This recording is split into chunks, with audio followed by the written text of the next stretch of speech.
ശിക്ഷയ്ക്ക് സ്തുതിയായിരിക്കട്ടെ. വിശുദ്ധ പൗലോസിലെ കൊളോസർക്ക് എഴുതിയ ലേഖനം 4-ാം അധ്യായം. യജമാനന്മാരെ, നിങ്ങളുടെ ദാസരോട് നീതിയും സമഭാവനയും പുലർത്തുവിൻ. നിങ്ങൾക്കും സ്വർഗത്തിലൊരു യജമാനനുണ്ടെന്ന് ഓർമ്മിക്കുവിൻ. ഉപദേശങ്ങൾ. കൃതജ്ഞതാഭരിതരായി ഉണർന്നിരുന്ന് നിരന്തരം പ്രാർത്ഥിക്കുവിൻ. ദൈവം വചനത്തിൻ്റെ കവാടം ഞങ്ങൾക്ക് തുറന്നു തരാനും ഞങ്ങൾ ക്രിസ്തുവിന് രഹസ്യം പ്രഖ്യാപിക്കാനുമായി നിങ്ങൾ ഞങ്ങൾക്ക് വേണ്ടിയും പ്രാർത്ഥിക്കണം. ഇതിനായിട്ടാണല്ലോ ഞാൻ ബന്ധനസ്ഥനായിരിക്കുന്നത്. പ്രസംഗിക്കാൻ എനിക്കുള്ള ഉത്തരവാദിത്വം അനുസരിച്ച് ആ രഹസ്യം ഞാൻ പ്രസ്പഷ്ടമാക്കാൻ ഇടയാകുന്നതിനു വേണ്ടി നിങ്ങൾ പ്രാർത്ഥിക്കുവിൻ. പുറമെയുള്ളവരോട് നിങ്ങൾ വിവേകപൂർവ്വം വർത്തിക്കുവിൻ.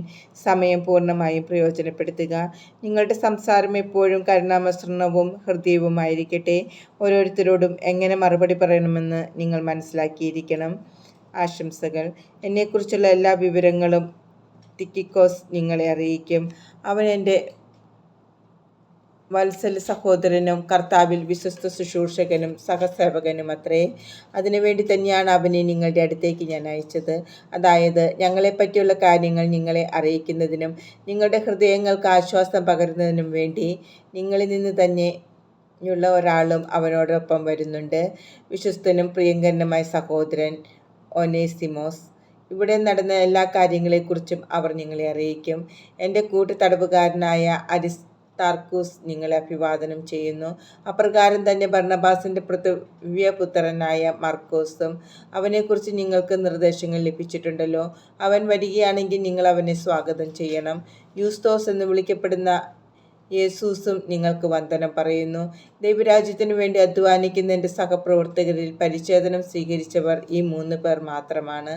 ഇവർ എനിക്ക് വലിയ ആശ്വാസമായിരുന്നു. നിങ്ങളിൽ നിന്നുള്ളവനും യേശുക്രിസ്തുവിൻ്റെ ദാസനുമായ എപ്പഫ്രാസ് നിങ്ങൾക്ക് അഭിവാദനം അർപ്പിക്കുന്നു. ദൈവത്തിരുമനസ്സിൽ നിങ്ങൾ പൂർണ്ണമായി ആശ്രയിക്കുന്നതിനും പക്വമതികളായി നിലനിൽക്കുന്നതിനും വേണ്ടി അവൻ തൻ്റെ പ്രാർത്ഥനകളെ താൽപ്പര്യപൂർവ്വം നിങ്ങളെ അനുസ്മരിക്കുന്നതാണ്. നിങ്ങൾക്ക് വേണ്ടിയും ലവോദിക്യായിലും ഹിയറാപോളിസിലും ഉള്ളവർക്ക് വേണ്ടിയും അവൻ കഠിനമായി അധ്വാനിച്ചിട്ടുണ്ട് എന്നതിന് ഞാൻ സാക്ഷിയാണ്.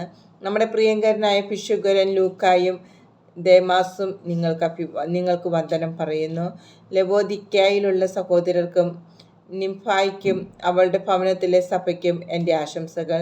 ഈ കത്ത് നിങ്ങളുടെ ഇടയിൽ വായിച്ചു കഴിഞ്ഞതിന് ശേഷം ലവോദിക്യായിലുള്ള സഭയിലും വായിക്കണം.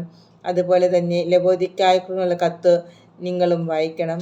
കർത്താവിൽ സ്വീകരിച്ചിരിക്കുന്ന ശുശ്രൂഷ നിർവഹിക്കാൻ പരിശ്രമിക്കുക എന്ന് ആർക്കിപ്പൂസിനോട് പറയുക. പൗലോസായ ഞാൻ സ്വന്തം കൈകൊണ്ട് തന്നെ ഈ അഭിവാദനം എഴുതുന്നു. എൻ്റെ ചങ്ങലകൾ നിങ്ങൾ ഓർമ്മിക്കുവിൻ.